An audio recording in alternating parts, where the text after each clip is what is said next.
If you currently do or once attended college, you're more than likely not a stranger to student loan debt.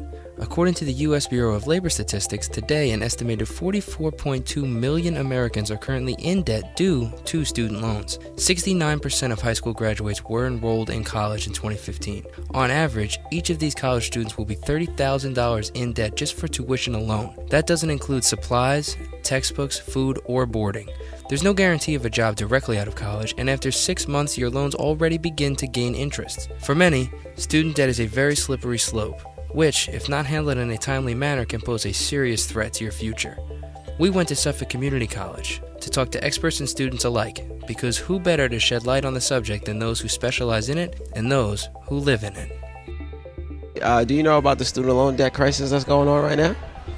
Yes, but it's been going on for a while. I wouldn't consider it a crisis as much as I would consider it a way of life for everyone at this point.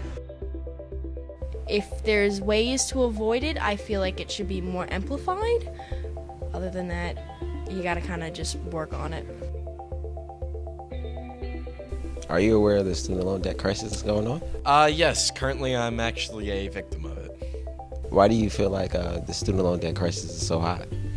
Well, because you're trying to make a bunch of kids who haven't really had a job, any full-time job, pay for such a big investment, you know? I guess the idea is you're supposed to learn your trade now and then work it off later, but, with interest and everything, you really accrue a lot of debt. It grows, and I think it's kind of upsetting, actually. How do we then try to make it to a point where we don't end up with a lot of student debt? State schools are great. Private schools don't have to be the ultimate. State schools are really good schools. So students starting off early in a state school can kind of buffer what the end results cost would be if they choose to do a private institution or an Ivy League. Student debt isn't a problem that's going to go away. If anything, it seems to be getting worse as the years go by. With this comes a bigger struggle for students trying to make something of themselves in the world. Grants and scholarships help to relieve some of the pressure, but for most, it's not enough.